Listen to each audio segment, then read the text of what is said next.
Hello friend, this is Alpana Singh. तो चलिए friends, देखिए आज हम आप सभी लोगों के लिए फिर से सीटेट 2023 के लिए एनसीईआरटी बेस पर आधारित पर्यावरण अध्ययन के इम्पॉर्टेंट क्वेश्चंस को लेकर के आए हैं। ठीक है फ्रेंड्स, तो देखिए हम लोग आज अपने 30 क्वेश्चन को कंप्लीट करेंगे, यानी कि डिस्कस करेंगे मिलकर के।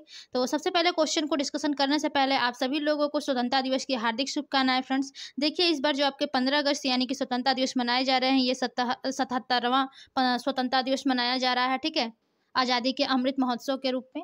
तो चलिए फ्रेंड्स, देखिए जो लोग अभी तक हमारे चैनल को लाइक एंड सब्सक्राइब नहीं किया वो लोग कर दीजिए। देखिए हमारा चैनल है @LearnWithAlpana। ओके फ्रेंड्स, तो चलिए सबसे पहले हम लोग फटाफट से अपने 30 क्वेश्चन कंप्लीट करना है। तो सबसे पहले हम लोग अपना पहला क्वेश्चन देखते हैं क्या है ईवीएस के। ठीक है, तो देखिए फ्रेंड्स हमारा पहला क्वेश्चन है 1 मिनट, थोड़ा सा बाय मिस्टेक है, 1 मिनट। ठीक है, चलिए देखिए हमारा पहला क्वेश्चन है फ्रेंड्स कि नीचे दी गई पहेली को हल कीजिए। ठीक है, नीचे कुछ पहेली दी गई है, उसको आपको हल करना है। ठीक है, तो देखिए चलिए देखते हैं पहेली क्या है। तो देखिए पहेली है कि कुहू कुहू आवाज लगाती, मधुर मधुर में गीत सुनाती, सबके मन को हूँ मैं भाती, बोलो मैं क्या कहलाती। ठीक है, यहाँ पर आपको बताना है फ्रेंड्स कि ऐसी कौन सी पक्षी है।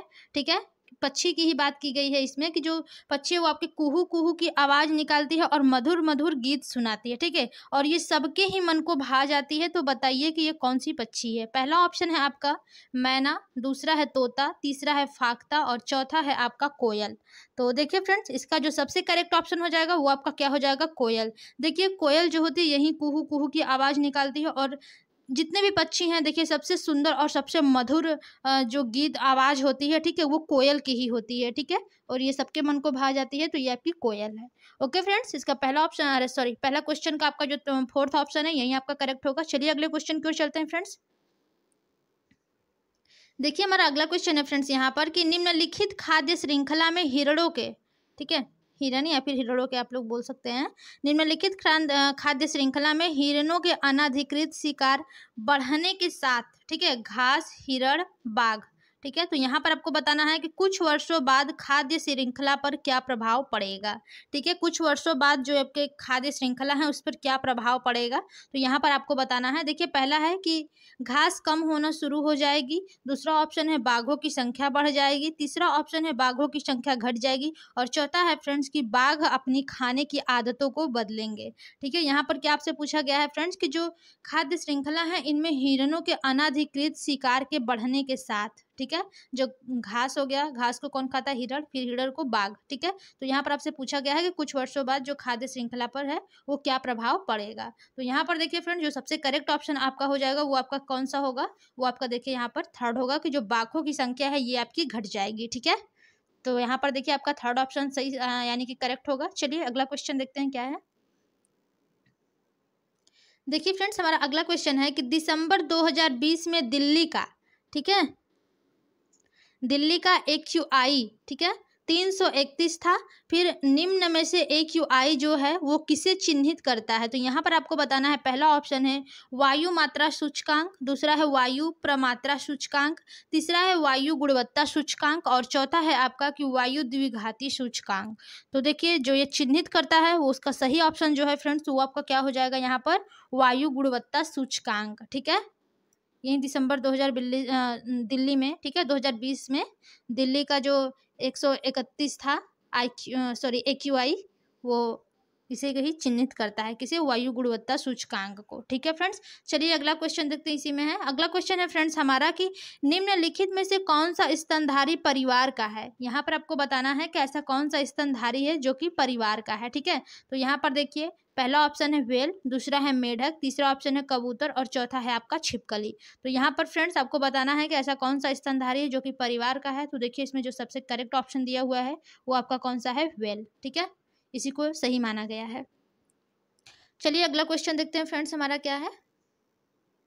देखिए हमारा अगला क्वेश्चन है फ्रेंड्स यहाँ पर कि लंगर की प्रथा, ठीक है, लंगर की प्रथा संकेत करती है। पहला है आपका मध्याह्न भोजन, दूसरा है मुक्त समुदाय रसोई, तीसरा है आपका एकत्रित दान, चौथा है आपका पवित्र भोजन। तो देखिए फ्रेंड्स जो आपकी लंगर प्रथा है वो किसे संकेत करती है, तो देखिए फ्रेंड्स जो आपकी लंगर प्रथा है वो आपको मुक्त समुदाय रसोई की ओर संकेत करती है। ठीक है, मुक्त समुदाय रसोई।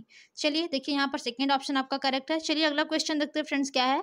अगला क्वेश्चन है कि भौम जल स्तर के नीचे कठोर चट्टानों की परतों के बीच भंडारित भौम जल को कहते हैं। ठीक है, यहाँ पर आपसे पूछा गया है भौम जल स्तर के नीचे कठोर चट्टानों, यानी कि जो भूमि के नीचे जो जल है, ठीक है, उनके नीचे जो कठोर चट्टान है उनकी परतों के बीच जो भंडारित भौम जल है उसको क्या कहते हैं। पहला है आपका भूमिगत जल, दूसरा ऑप्शन है जलभर, और तीसरा ऑप्शन है फ्रेंड्स दुह स्थित जल, और चौथा ऑप्शन है आपका गुप्त जल। तो देखिए फ्रेंड्स, जो चट्टानों की परतों के बीच जो भंडारित आपके भौम जल हैं उसको क्या कहा जाता है, तो यहाँ पर फ्रेंड्स देखिए उसे कहा जाता है जलभर। ठीक है, सबसे करेक्ट ऑप्शन देखिए फ्रेंड्स आपका यही हो जाएगा, जलभर। ठीक है, चलिए अगला क्वेश्चन देखते हैं फ्रेंड्स हमारा क्या है। अगला क्वेश्चन है यहाँ पर कि हाथियों के बारे में नीचे दिए गए कथनों पर विचार कीजिए। ठीक है, यहाँ पर फ्रेंड्स हाथियों के कुछ कथन दिए गए हैं, उस पर आपको विचार करना है। ठीक है, पहला ऑप्शन है देखिए फ्रेंड्स यहाँ पर कि 3 माह के हाथी, ठीक है, 3 माह के हाथी के बच्चे का भार लगभग 2 क्विंटल होता है। ठीक है, और चलिए आगे देख लेते हैं हमारा क्या है, पूरा देख लेते हैं उसके बाद फिर बताया जाएगा। ठीक है, और देखिए बी ऑप्शन है यहाँ पर आपका फ्रेंड्स कि जो बी ऑप्शन है उसमें बताया गया है कि हाथी अत्यधिक आराम नहीं करते, वे केवल 2 से 4 घंटे सोते हैं। ठीक है, और चौथा सी ऑप्शन है कि एक वयस्क हाथी 24 घंटे में 2 क्विंटल से अधिक पत्तियां और झाड़ियां खा सकता है। ठीक है, और चौथा है आपका कि किसी हथिनियों के झुंड में 2-3 परिवारों के सदस्य ही होते हैं और उनमें सबसे बुजुर्ग नर हाथी झुंड का क्या होती है, नेता होता है। ठीक है, ये तो बिल्कुल ही देखिए फ्रेंड्स आपका डी ऑप्शन गलत है कि जो देखिए इसमें जो हाथी की जो नेता होती है वो हथिनियां ही होती है जो सबसे बुजुर्ग होती है। ठीक है, ये आपका गलत हो जाएगा। और देखिए फ्रेंड्स जो आपका एक वयस्क हाथी 24 घंटे में 2 क्विंटल पत्तियां झाड़ियां खा सकता है, ये भी आपका गलत है ऑप्शन। ठीक है, ये कितना खा सकता है फ्रेंड्स एक वयस्क हाथी 24 घंटे में पत्तियां झाड़ियां, ये आप हमको कमेंट करके बताएंगे। ठीक है, ये आपका आज का क्वेश्चन रहेगा, या आप लोग हमें बताएंगे कि एक जो हाथी होती है वो एक दिन में कितना झाड़ियाँ और पत्तियां खा सकती है। ठीक है, तो देखिए फ्रेंड्स जो बी आपका ऑप्शन है अत्यधिक आराम करना नहीं चाहते, वो केवल 2 से 4 घंटा ही सोते हैं, तो ये आपका बिल्कुल कथन सही है। और देखिए यहाँ पर पहला कथन जो था फ्रेंड्स आपका कि एक 3 माह के हाथी के बच्चे का भार लगभग 2 क्विंटल होता है, तो ये बिल्कुल सही है। ठीक है, तो यहाँ पर देखिए फ्रेंड्स केवल ए और बी यही दोनों आपके सही थे, और सी जो डी हैं वो आपके गलत थे। तो देखिए यहाँ पर पहला ऑप्शन है कि केवल ए और बी सही है। ठीक है, तो यही आपका फ्रेंड्स देखिए जो ऑप्शन है वो करेक्ट हो जाएगा। चलिए अगला क्वेश्चन देखते हैं फ्रेंड्स। देखिए हमारा अगला क्वेश्चन है कि रीता ने एक पक्षी की ओर इशारा किया और कहा, देखो इस पक्षी की आंखें इसके सिर के सामने हैं, बिल्कुल मेरे समान। आपके अनुसार वह किस पक्षी की ओर इशारा कर रही थी। यहाँ पर फ्रेंड्स आपको बताना है कि जो आपकी एक रीता है जो स्टूडेंट है, ठीक है, वो एक पक्षी की ओर इशारा करती है और कहती है देखो इस जो पक्षी की आंखें हैं वो सिर के एकदम सामने हैं, बिल्कुल मेरे समान। ठीक है, जैसे यानी कि जैसे हमारे आंखें हैं सामने ऐसे ही इस पक्षी के भी है।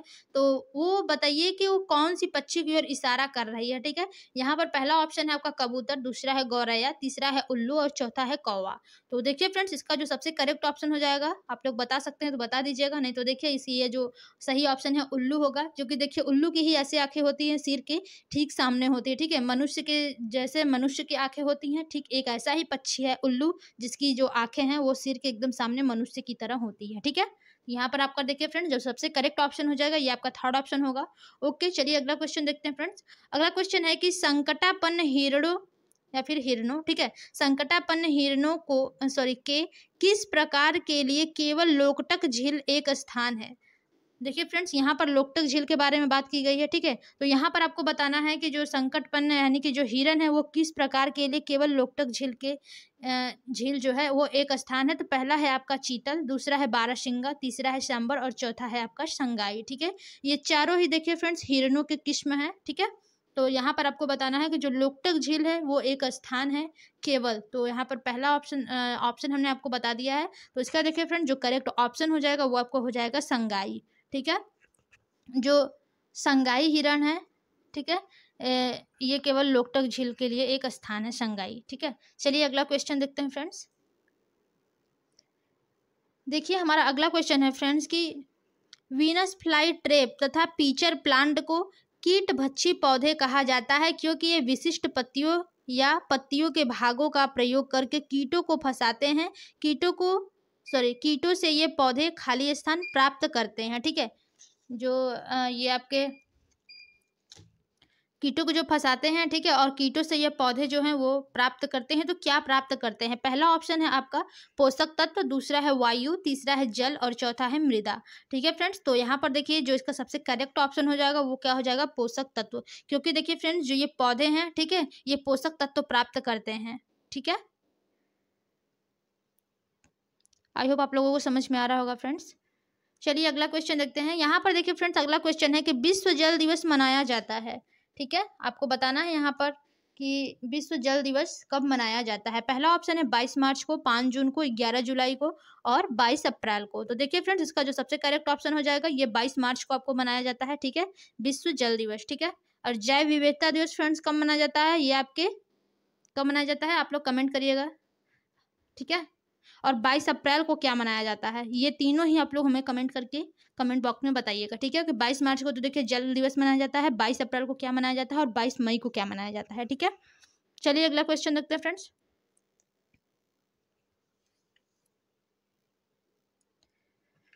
देखिए फ्रेंड्स हमारा अगला क्वेश्चन है कि RTE एक्ट, ठीक है, RTE एक्ट 2009 सुनिश्चित करता है। पहला है जन्म से 6 वर्ष तक के बच्चों की मुफ्त एवं अनिवार्य शिक्षा, दूसरा है 14 वर्ष की आयु तक के बच्चों को मुफ्त एवं अनिवार्य शिक्षा, और जो आपका तीसरा ऑप्शन है फ्रेंड्स कि 6 से लेकर के 18 वर्ष तक के बच्चों के मुफ्त एवं अनिवार्य शिक्षा, और जो आपका चौथा फ्रेंड्स है कि 6 से लेकर के 14 वर्ष तक के बच्चों की मुफ्त एवं अनिवार्य शिक्षा। तो देखिए फ्रेंड जो आपके RTE एक्ट 2009 है, ठीक है, ये क्या सुनिश्चित करता है यहाँ पर आपको बताना है। तो देखिए फ्रेंड्स ये क्या सुनिश्चित करता है? तो ये आपका फोर्थ ऑप्शन सही है।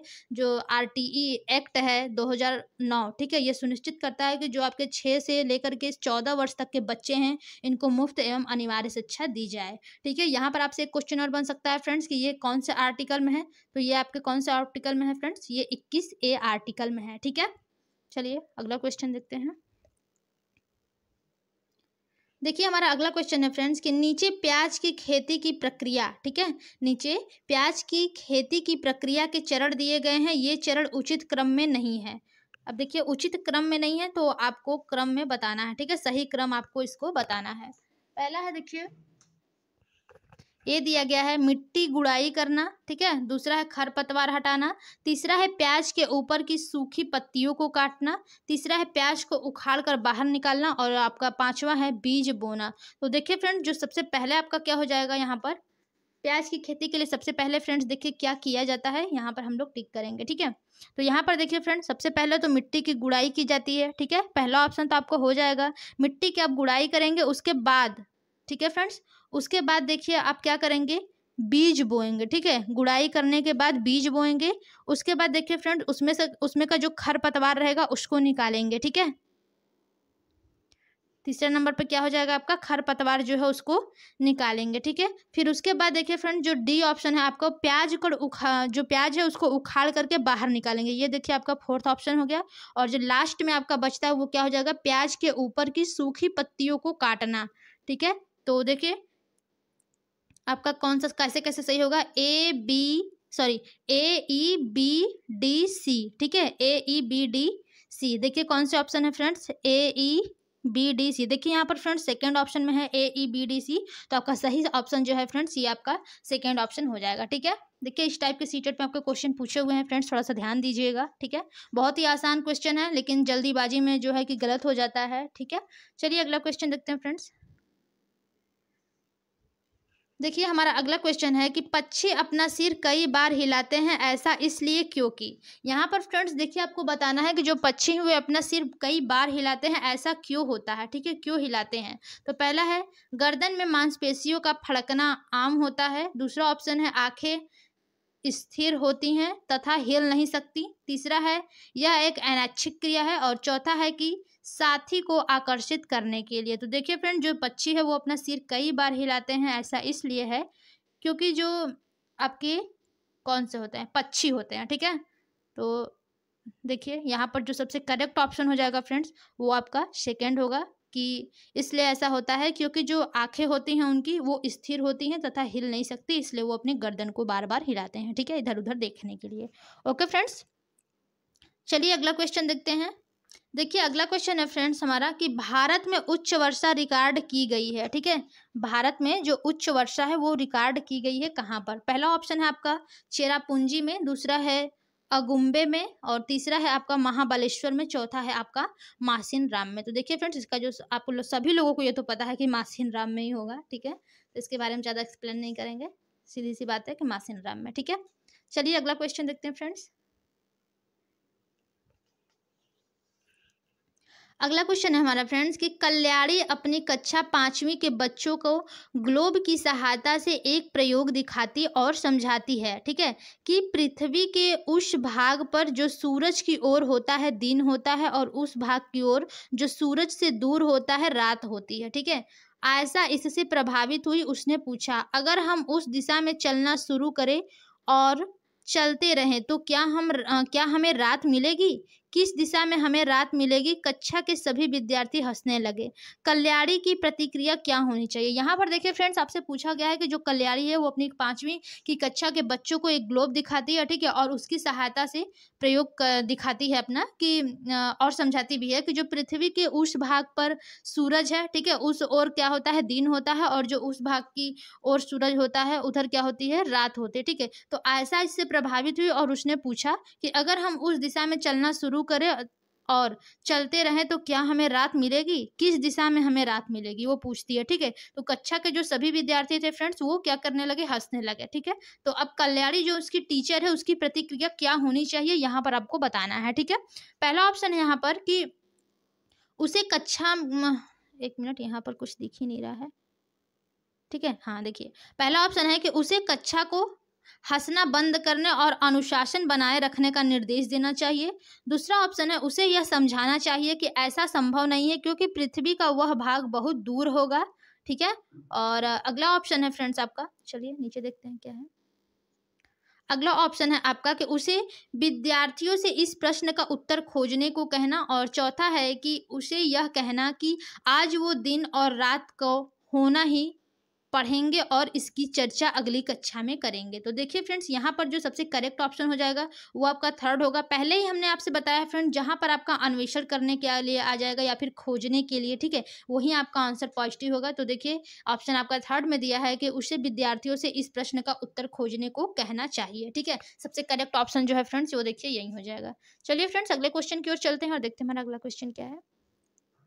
देखिए फ्रेंड्स, हमारा अगला क्वेश्चन है, ठीक है, कि 1 मिनट, ठीक है, चलिए देखिए हमारा अगला क्वेश्चन है कि निदा, ठीक है, निदा जो रोज स्कूल देर से आने के लिए सजा मिलती, उसकी अध्यापिका ने पूछा कि वह देर से क्यों आती है जबकि उसका भाई तो समय से आता है, ठीक है।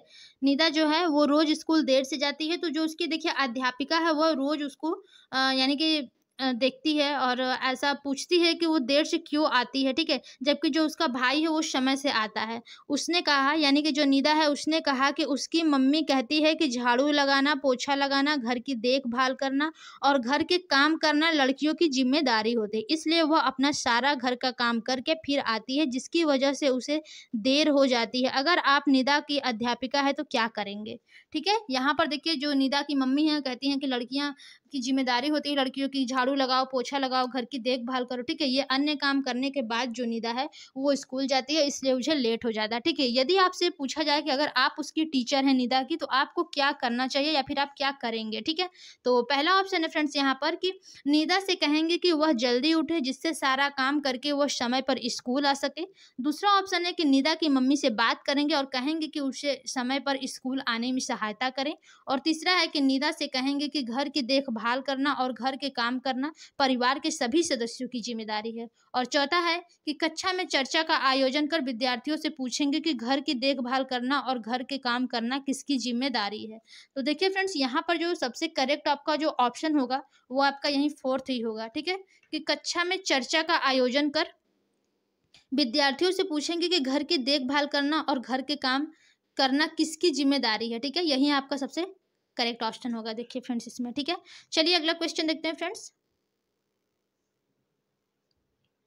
देखिए फ्रेंड्स, हमारा अगला क्वेश्चन है कि एक पर्यावरण अध्ययन की कक्षा में, ठीक है, एक पर्यावरण अध्ययन की कक्षा में शिक्षण साधनों को कैसा होना चाहिए। जो आपके शिक्षण साधन है वो आपके कैसे होने चाहिए। तो पहला है ऑप्शन कि आसानी से उपलब्ध तथा अपने आसपास से प्राप्त, ठीक है। और दूसरा ऑप्शन है केवल हाई डेफिनेशन 3 आयामी चलचित्र। सी ऑप्शन है फ्रेंड सदैव शिक्षार्थी की इंद्रियों में से किसी एक के उपयोग पर आधारित। और डी है सदैव प्रयोगों पर आधारित। तो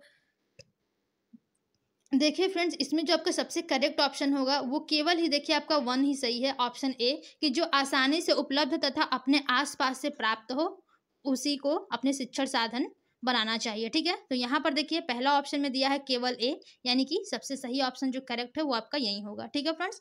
अगला क्वेश्चन देखिए है कि निम्नलिखित में से कौन सा प्राथमिक कक्षा में पर्यावरण अध्ययन का सर्वाधिक महत्वपूर्ण घटक है, ठीक है। यहाँ पर फ्रेंड्स देखिए आपको बताना है कि पर्यावरण अध्ययन का सर्वाधिक महत्वपूर्ण घटक कौन सा है, ठीक है। तो चलिए ऑप्शन देखते हैं कि पर्यावरण अध्ययन का सर्वाधिक महत्वपूर्ण घटक। पहला है अवधारणा निर्माण, दूसरा है आदत निर्माण, तीसरा है आपका खोजने का आनंद और चौथा है आपका सूचना। तो देखिए फ्रेंड्स, इसका जो सबसे करेक्ट ऑप्शन हो जाएगा वो आपका क्या हो जाएगा, खोजने का आनंद, ठीक है। हमने आपको पहले ही बताया जहां पर खोजना आ जाएगा, अन्वेषण करने, वो आपका पॉजिटिव आंसर होगा, ठीक है फ्रेंड्स। तो यहाँ पर आपका क्या हो जाएगा, खोजने का आनंद, ठीक है। चलिए अगला क्वेश्चन देखते हैं फ्रेंड्स। देखिए हमारा अगला क्वेश्चन है फ्रेंड्स कि निम्नलिखित में से कौन से कथन गतिविधि की उपयुक्त व्याख्या करते हैं, ठीक है। यहाँ पर क्या दिया गया है कि निम्नलिखित में से कौन सा ऐसा कथन है, ठीक है, जो गतिविधि की उपयुक्त व्याख्या करते हैं। पहला है गतिविधि एक शारीरिक, सामाजिक और मानसिक क्रियाकलाप है, ठीक है। यहाँ पर क्या बताया गया है कि जो आपकी गतिविधि होती है वो एक शारीरिक, सामाजिक और मानसिक क्रियाकलाप होती है। तो देखिए फ्रेंड्स, ये आपका बिल्कुल ही सही है, ठीक है। और दूसरा ऑप्शन है फ्रेंड्स यहाँ पर आपका कि गतिविधि प्राथमिक कक्षाओं के लिए उपयुक्त है और बड़ी कक्षाओं में मुश्किल। बिल्कुल नहीं फ्रेंड्स, ऐसा बिल्कुल नहीं है कि आपकी बड़ी कक्षाओं में मुश्किल होती है, ठीक है। और सी ऑप्शन है कि गतिविधि द्वारा पाठ्यक्रम नियत समय पर पूर्ण नहीं करवाया जा सकता। ऐसा बिल्कुल नहीं है फ्रेंड। देखिए जो गतिविधि होती है, फ्लेक्सिबिलिटी होती है, लचीलापन होता है, ठीक है। इससे आपका जो समय पर पाठ्यक्रम है वो जल्दी ही, यानी कि समय पर पूरा करवाया जा सकता है, ठीक है। ऐसा नहीं कि नहीं कराया जा सकता। डी ऑप्शन है कि गतिविधि अनुभवों से सीखने की प्रक्रिया है और सीखने में सहायक होती है। बिल्कुल सही फ्रेंड, जो आपकी गतिविधि होती है वो अनुभव से सीखने की प्रक्रिया है, ठीक है, और सीखने में सहायक होती है। तो देखिए फ्रेंड्स, ए और डी आपका बिल्कुल करेक्ट ऑप्शन है। तो देखिए कौन से ऑप्शन में, यहाँ पर थर्ड ऑप्शन में है कि केवल ए और डी। चलिए फ्रेंड्स, देखिए यहाँ पर थर्ड ऑप्शन आपका करेक्ट है। चलिए अगला क्वेश्चन देखते हैं फ्रेंड्स।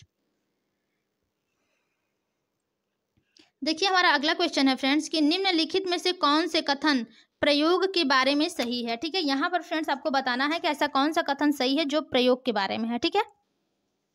तो देखिए फ्रेंड्स, पहला ऑप्शन है यहाँ पर कि प्रयोगों के परिणाम पाठ्यपुस्तक में दिए जाने चाहिए जिससे सभी विद्यार्थी पुष्टि कर सके, ठीक है।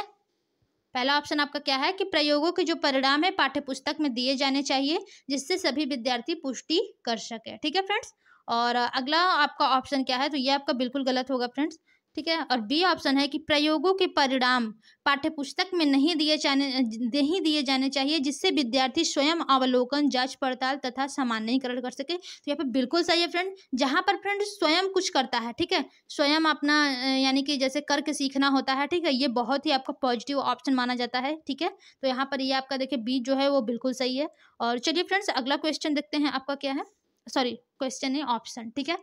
अगला ऑप्शन है आपका कि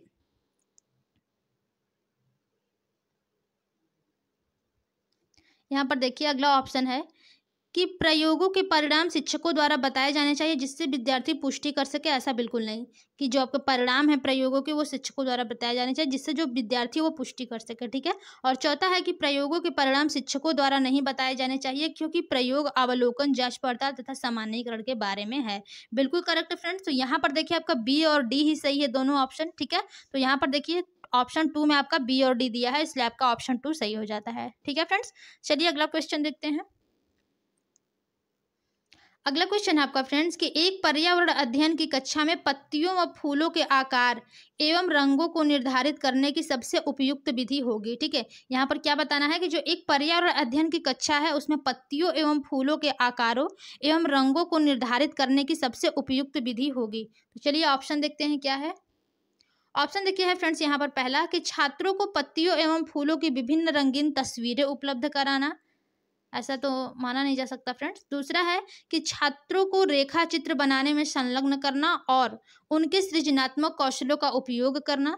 तीसरा है शिक्षार्थियों को पौधों एवं पेड़ों के अन्वेषण हेतु किसी कार्य की रूपरेखा बनाना।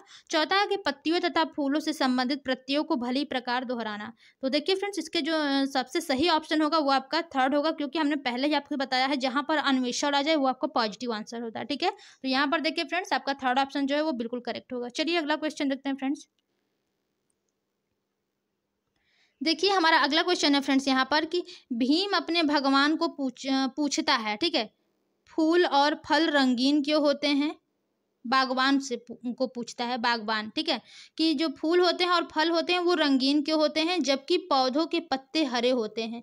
भीम के द्वारा किन प्रक्रिया कौशल को प्रदर्शित किया जा रहा है। ठीक है, भीम जो है अपने बागवान को पूछता है कि जो फूल और फल होते हैं वो रंगीन क्यों होते हैं जबकि जो पौधों के पत्ते होते हैं वे हरे होते हैं। ठीक है, तो भीम द्वारा किन प्रक्रिया कौशल को प्रदर्शित किया जा रहा है फ्रेंड्स, यहाँ पर आपको बताना है। ठीक है, देखिए पहला ऑप्शन है फ्रेंड्स यहाँ पर अवलोकन, ये बिल्कुल सही है फ्रेंड्स। यहाँ पर वो अवलोकन कर रहा है, यानी कि देख रहा है क्या कैसे है, क्यों रंगीन है, क्यों, यानी कि जो पौधे हैं वो हरे हैं, हरे होते हैं उनके पत्ते, तो फल और फूल रंगीन क्यों होते हैं। ठीक है, तो वो अवलोकन कर रहा है। प्रयोग तो यहाँ पर होगा नहीं फ्रेंड्स, क्वेश्चन पूछ रहा है, यहाँ पर ये हो जाएगा। ठीक है, और ये परिवेश के साथ अंतःक्रिया, तो यहाँ पर आपका ये अंतःक्रिया नहीं हो रहा है। ठीक है, आपका देखिए फ्रेंड्स ए और सी, ठीक है, ये बिल्कुल करेक्ट ऑप्शन है फ्रेंड्स। तो यहाँ पर देखिए ए और सी कौन से ऑप्शन है फ्रेंड्स, फोर्थ ऑप्शन में, तो आपका fourth option is the right हो जाता है। ठीक है, चलिए फ्रेंड्स अगला क्वेश्चन की ओर चलते हैं। देखिए अगला क्वेश्चन आके, ये भी काफ़ी लंबे लंबे क्वेश्चन सीटेट में फ्रेंड्स पूछे गए हैं। तो देखिए हमारा क्वेश्चन है कि कक्षा तीसरी की पर्यावरण अध्ययन के पाठ पौधे की परी में दीदी एक बगीचे में बैठी है। सबनम कहता है कि दीदी छोटे छोटे पौधों पर बैठी हैं। टपलू अपने शिक्षक से पूछता है जब हम चींटियों पर चलते हैं, ठीक है, जब हम चींटियों पर चलते हैं तो चींटियां मर जाती हैं, तो क्या हम घास को भी उसी तरह उस पर चलकर और बैठकर मार नहीं रहे हैं। शिक्षक क्या करना चाहिए, यानी कि जो शिक्षक उसे क्या करना चाहिए। देखिए एक तीसरी क्लास कक्षा का एक पर्यावरण अध्ययन की पाठ है, ठीक है, पर्यावरण अध्ययन के एक पाठ है पौधों की परी। ठीक है, तो उसमें दीदी जो है एक बगीचे में बैठी हैं, तो सबनम कहता है कि दीदी छोटे छोटे पौधों पर बैठी हैं। ठीक है, तो टपलू अपने शिक्षक से पूछता है, टपलू एक विद्यार्थी है, वो पूछता है कि जब हम चींटियों पर चलते हैं तो चींटियां मर जाती हैं, तो क्या हम घास को भी उसी तरह उस पर चलकर और बैठकर मार नहीं रहे हैं। तो शिक्षक को क्या करना चाहिए यहाँ पर। ठीक है, पहला ऑप्शन है फ्रेंड्स चर्चा करनी चाहिए कि घास के पौधे पत्तियों के क्षतिग्रस्त होने पर भी जिंदा रह सकते हैं। ठीक है, यहाँ पर आपको ये बताना है। और सेकंड ऑप्शन है फ्रेंड्स यहाँ पर कि वर्णन करना चाहिए कि घास के पौधे का वह भाग जो वृद्धि से संबंधित है वह आधार पर सुरक्षित रहता है। तीसरा है विद्यार्थियों को बगीचे में ले जाएं, उन्हें घास पर बैठकर तथा चलकर देखने को कहें कि क्या होता है। चौथा है कि व्याख्या करनी चाहिए कि बगीचे की घास काटने के बाद भी फिर से वृद्धि करती है। तो देखिए फ्रेंड्स जो सबसे करेक्ट ऑप्शन होगा वहां पर क्या हो जाएगा, थर्ड ही होगा, कि जो विद्यार्थी हैं, ठीक है, उनको आप बगीचे में खुद स्वयं ले जाएं और उन्हें घास पर बैठा कर तथा चला करके देखें कि क्या होता है। ठीक है, ये सबसे अच्छा आपका रहेगा। आप खुद ही उनको ऐसा करने के लिए कहें, वो करके ऐसा देखें तो उन्हें ज़्यादा ही सीखने को कुछ मिलेगा। ठीक है फ्रेंड्स, तो यहाँ पर आपका देखिए थर्ड ऑप्शन ही सही होगा।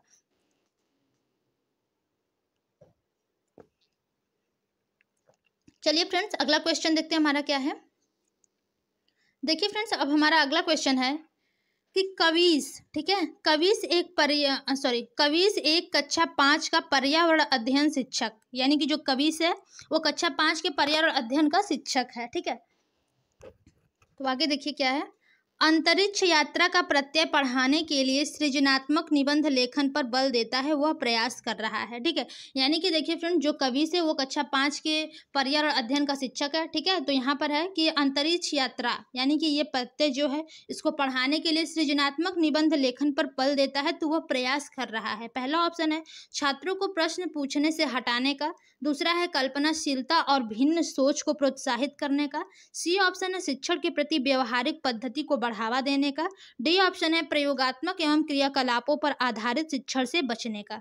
ठीक है, तो यहाँ पर देखिए फ्रेंड जो सबसे करेक्ट आपका ऑप्शन है वो यहाँ पर केवल यही बी ही है सही, कि जो कल्पनाशील है, ठीक है, कल्पनाशीलता तथा भिन्न सोच को प्रोत्साहित करने के लिए, ठीक है, क्योंकि यहाँ पर क्या है, सृजनात्मकता, ठीक है, सृजनात्मक निबंध लेखन पर बल देता है। तो यहाँ पर सृजनात्मक का मतलब होता है निर्माण करना, ठीक है। तो यहाँ पर क्या हो जाएगा फ्रेंड्स, आपका बी ऑप्शन ही सही होगा, कल्पनाशीलता तथा भिन्न सोच को प्रोत्साहित करना। यहाँ पर देखिए सेकंड ऑप्शन में केवल बी है, यही आपका सबसे करेक्ट ऑप्शन हो जाएगा। चलिए अगला क्वेश्चन देखते हैं फ्रेंड्स। देखिए हमारा अगला क्वेश्चन है कि पाठ 3, ठीक है, पाठ 3 पानी रे पानी प्रस्तुत करते समय सीमा ने कविता की पंक्ति पर जब जल बाढ़े लाता है, ठीक है, जब जल बाढ़े लाता है को गुजरात में आई बाढ़ से संबंधित चर्चा की।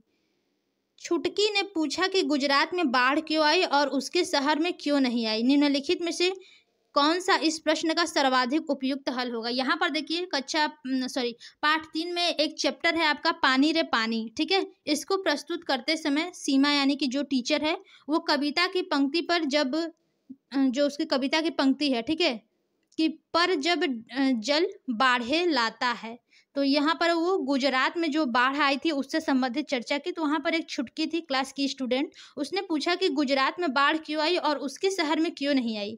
अब यहाँ से आपको बताना है फ्रेंड्स कि निम्नलिखित में से कौन सा इस प्रश्न का सर्वाधिक उपयुक्त हल होगा। पहला है कक्षा चर्चा, दूसरा ऑप्शन है चित्र, तीसरा है क्रियाशील मॉडल और चौथा है आपका बाढ़ग्रस्त क्षेत्र का भ्रमण, ठीक है। तो देखिए फ्रेंड्स यहाँ पर जो सबसे करेक्ट आपका ऑप्शन हो जाएगा वो आपका क्या होगा फ्रेंड्स, क्रियाशील मॉडल, ठीक है, क्रियाशील मॉडल सबसे करेक्ट ऑप्शन यहाँ पर हो जाएगा, ठीक है। सर्वाधिक उपयुक्त हल यही होगा, क्रियाशील मॉडल, यानी कि करके सीखना, यानी कि उसको दिखा करके अच्छे से बताना, ठीक है, क्रियाशील मॉडल यहाँ पर हो जाएगा। चलिए अगला क्वेश्चन देखते हैं फ्रेंड्स क्या है हमारा। देखिए अगला क्वेश्चन है फ्रेंड्स कि कक्षा तीसरी के, ठीक है, कक्षा तीसरी के पर्यावरण अध्ययन के पाठ, फिर से वही क्वेश्चन यानी कि वही चैप्टर से आपके क्वेश्चन है फ्रेंड्स, पानी रे पानी, ठीक है। पाठ पानी रे पानी में अंकल ने हिरेन और छुटकी को स्टील के गिलास में आम का पन्ना दिया। छुटकी ने कांच के गिलास में पन्ना मांगा, अंकल ने पन्ना कांच के गिलास में पलट दिया। छुटकी बोली, अंकल आपने मुझे कम पन्ना दिया है। पियाजे के सीखने के संज्ञानात्मक विकास के सिद्धांत के अनुसार छुटकी निम्नलिखित में से कौन सी अवस्था में है, ठीक है। यहाँ पर देखिए जो यानी कि पानी रे पानी जो आपका चैप्टर है, ठीक है, उसमें जो अंकल है उसने हिरेन और छुटकी को स्टील के गिलास में आम का पन्ना दिया। तो छुटकी ने कहा कि हमें कांच के गिलास में पन्ना दीजिए, ठीक है, उसने कांच के गिलास में पन्ना मांगा, तो जो अंकल है वो पन्ना कांच के गिलास में पलट दिया, ठीक है। अब यहाँ पर बताना है कि जो छुटकी यहाँ पर बोली कि अंकल आपने मुझे पन्ना कम दिया। अब पियाजे के सीखने के संज्ञानात्मक विकास के सिद्धांत के अनुसार छुटकी निम्नलिखित में से कौन सी अवस्था में है। पहला ऑप्शन है संवेदी पेशीय अवस्था, दूसरा है पूर्व संक्रियात्मक अवस्था, तीसरा है मूर्त संक्रियात्मक अवस्था और चौथा है फ्रेंड्स औपचारिक संक्रियात्मक अवस्था।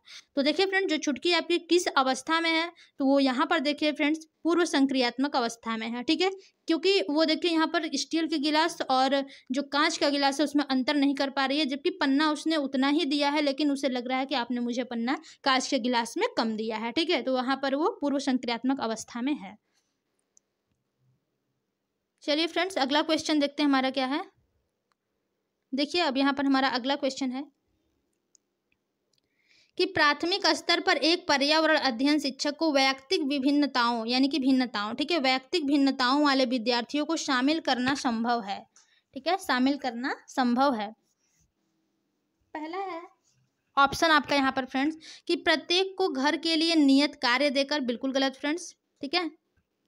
दूसरा है क्योंकि यह एक आसान कार्य है, ये ऐसा भी नहीं होता है। सी है कि विद्यार्थियों को विषम समूहों में कार्य कराकर। डी है सभी अध्यायों, ठीक है, सभी अध्यायों को समान तरीके से पढ़ाकर, बिल्कुल गलत। यहाँ पर देखिए फ्रेंड जो सबसे सही आपका करेक्ट ऑप्शन होगा वो आपका सी होगा कि जो विद्यार्थी हैं उनको विषम समूहों में कार्य कराकर, ठीक है, व्यक्तिगत विभिन्नताओं वाले विद्यार्थियों को शामिल करना संभव है। तो यहाँ पर देखिए सी ऑप्शन केवल थर्ड में है, ठीक है, थर्ड में है केवल सी, यही आपका सबसे करेक्ट ऑप्शन होगा। चलिए अगला क्वेश्चन देखते हैं फ्रेंड्स।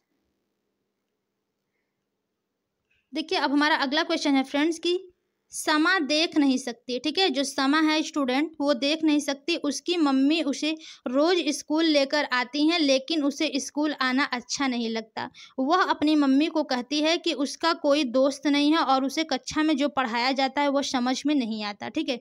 तो समा के शिक्षक को उसके लिए निम्नलिखित में से क्या करना सबसे उपयुक्त होगा। यानी कि जो समा है वो देख नहीं सकती है, उसकी मम्मी उसे डेली लेकर स्कूल आती हैं, ठीक है, लेकिन उसे स्कूल आना अच्छा नहीं लगता, क्योंकि उसके ना तो कोई दोस्त है, ना तो जो क्लास में पढ़ाया जाता है उसे समझ में आता है, ठीक है। तो यहाँ पर देखिए फ्रेंड्स, अगर आप समा के टीचर हैं तो आपको क्या करना चाहिए वही आपको बताना है, ठीक है। तो पहला ऑप्शन है कि समा से बात करके समझाएं कि उसके लिए पढ़ना महत्वपूर्ण है। दूसरा ऑप्शन है कि विद्यार्थियों से बात करके उन्हें समा से दोस्ती करने को कहें। तीसरा है कक्षा के सभी विद्यार्थियों के साथ मिलकर समा के लिए महत्वपूर्ण भूमिका वाले एक नाटक की योजना बनाएं।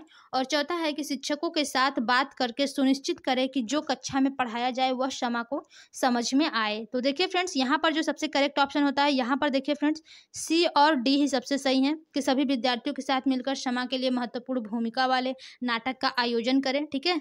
और डी भी यहाँ पे बिल्कुल सही है कि शिक्षक के साथ बात करके सुनिश्चित करें कि जो कक्षा में पढ़ाया जाए वो समा को समझ में आए, ठीक है। लेकिन बी और ए, ठीक है, ए बी दोनों ही गलत है। तो देखिए फ्रेंड्स, सी और डी कौन से ऑप्शन में, थर्ड ऑप्शन में, तो आपका third option is the correct हो जाता है, ठीक है। चलिए अगला क्वेश्चन देखते हैं फ्रेंड्स। हमारा अगला क्वेश्चन है कि पर्यावरण अध्ययन के शिक्षण अधिगम में संसाधन के रूप में पाठ्य पुस्तकों का प्रयोग, ठीक है। यहाँ पर फ्रेंड्स देखिए, आपको बताना है कि जो पर्यावरण अध्ययन के शिक्षण अधिगम में संसाधन के रूप में जो पाठ्य पुस्तकों का प्रयोग होता है, ठीक है।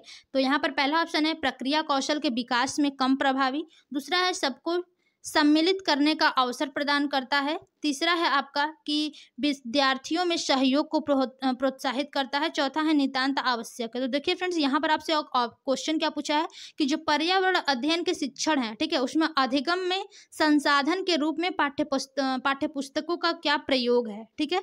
तो प्रक्रिया कौशल के विकास में कम प्रभावी है ये। यहाँ पर सबसे सही ऑप्शन क्या है, आपका फर्स्ट ऑप्शन हो जाएगा, ठीक है। तो चलिए फ्रेंड्स, आज के लिए देखिए हमने 30 क्वेश्चन अपने कंप्लीट किए हैं ईवीएस के। तो आज के लिए बस इतना ही ईवीएस की क्लास में। अभी तक जिन लोगों ने हमारे चैनल को फ्रेंड्स लाइक एंड सब्सक्राइब नहीं किया वो लोग कर दीजिए। हमारा चैनल है @learn-with-alpana, ठीक है फ्रेंड्स। तो बहुत लोगों का देखिए कमेंट्स आ रहा है कि मैम SST का क्लास करा दीजिए, ठीक है। तो हम आप लोगों के लिए जरूर आज ही कोशिश करते हैं SST की क्लास कराने के लिए। यदि अगर आज हम नहीं करा पाएँ तो कल आप लोगों को बिल्कुल 100% श्योर हम आप लोगों का कल से SST का भी क्लास चलाएंगे। ओके फ्रेंड्स, तो देखिए ईवीएस की क्लास में आज इतना ही। मिलते हैं अपनी अगली क्लास यानी कि CDP में। तब तक के लिए धन्यवाद।